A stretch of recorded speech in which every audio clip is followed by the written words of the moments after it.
A few videos ago we discussed the helmet in the Middle Ages, but the staple of defense in the Middle Ages was the tunic. So that will be the topic of this video, along with other pieces of body armor. But before we get to that, let's talk about the major areas of armor, and for that matter weapon production, in medieval Europe. After the collapse of the Western Roman Empire, production of armor and weapons took a step backwards. You see this in the degradation of the quality, especially in armored production. It takes a lot of built-up infrastructure to produce equipment of the highest quality. Gradually, though, the industry came back during the Middle Ages. The first great center of production started in Germany. One of the great towns to arise in this area was Cologne. It became a major trading hub during the medieval age, connecting west to east. You can see this medieval painting of Cologne, and you can see just how prosperous the town became. The armor and weapons here were considered to be of the highest quality. England in particular imported most of its armor and weapons from Germany during the Middle Ages. The great rival of Germany in the production of armor during medieval times was Italy. In particular, the city of Milan prospered in the production of steel goods. Some of the best armorers were based in Milan. Chroniclers will tell us that Milan could literally produce thousands of suits of armor on just a few days' notice. So this was a massive operation.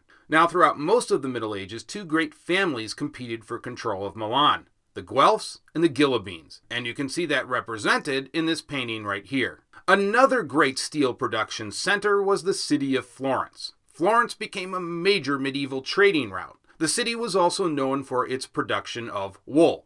Spain has always had an abundance of minerals, in particular gold, silver, and iron, and I mean a lot of iron. Hannibal and Hamilcar both utilized Spain to mine ore. Spain produced some of the best swords during ancient times. This was no different during the Middle Ages. In particular, the city of Toledo became known for its production of great swords.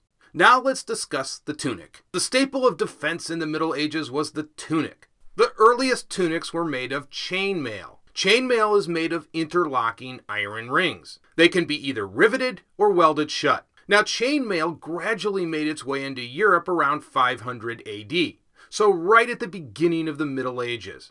Chainmail was by no means a recent invention in the Middle Ages. There is evidence of chainmail use in ancient times, but by during the late Roman Empire, plate was mostly used. After the collapse of the Western Roman Empire, the infrastructure that supported plate armor production collapsed. This led to the adoption of chainmail, and so it became the body armor of choice. Chainmail became so valued it was often looted from dead warriors, and either sold for large amounts of money or worn by its new owner. Still, it was relatively uncommon to see chainmail in the early part of the Middle Ages. But as the necessary infrastructure for production was put in place, more and more chainmail began to appear on the battlefield. Chainmail provided a very effective defense against slashing blows from edged weapons, as well as piercing weapons. Often it could prevent penetration from swords and spears. It was less effective against blunt impact weapons such as maces. The reason for this was that blunt weapons could achieve their impact without penetrating the chainmail. Chainmail was generally composed of wrought iron, but there were some later pieces made of treated steel. Coats of mail usually used sleeves that provided protection for the arm. For the hands, there was the chainmail mitten. Mitten because, unlike most plate gauntlets, the chainmail mitten did not have fingers.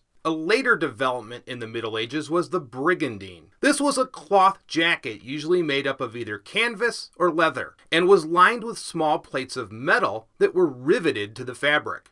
The small armored plates were riveted between two layers of cloth, or to just a single outer layer, as you can see in this illustration right here. The brigandine was very flexible, which provided a high degree of movement for the warrior. The brigandine was commonly sleeveless, and many times the brigandine was worn over a chainmail piece. This gave the warrior an unbelievable amount of protection. There were also various flavors of the brigandine. The most common was the jack of plates. The jack contained plates like the brigandine, but the main difference was the method of construction. A brigandine is riveted, whereas a jack is sewn. There was a similar brigandine design in Russia during this time. It was thought to be Mongolian in terms of its origin. Today, the basic concept of the brigandine still exists. Modern flak jackets and armored vests are all based on the same principle, a protective vest containing metal plates. By the 14th century, plate armor started to make an appearance. This was in response to advances in weaponry. Knights and warriors needed to be more heavily armored in order to protect against high-powered longbows and crossbows. Plate armor was constructed out of metal, usually steel. And so we are going to cover plate armor over the next several slides. The cuirass is the main piece of armor that covered the bearer's torso. It could be constructed in a single piece, or it was made up of two pieces, the breastplate and the backplate. The breast and backplate were generally fastened together by leather straps. The line down the center of the breastplate is called the salient, or center ridge. Pauldrons were plates that covered the shoulder and upper arm area. Vambraces covered the forearm and were worn as part of a full suit of plate armor. Like the rest of the pieces in a suit of plate armor, vambraces were made out of steel. Some of these were highly ornamented, as you can see in this image. The gauntlet was essentially an armored glove. Many times the gauntlet covered part of the arm as well. You can see in this image the thumb has a separate space, but the other fingers are not separated, so it operates more like a mitten. Other gauntlets had separate spaces for each of the fingers. You can also see that this particular plate gauntlet is studded with nail heads placed on the outside of the glove. Gauntlets were a very important piece of armor, since the hands were vulnerable in close hand-to-hand combat. A greave was a piece of armor that protected the leg. The primary purpose of the greaves was to protect the tibia. This was paramount because if the tibia was injured in combat, the warrior's movements would have been greatly hampered.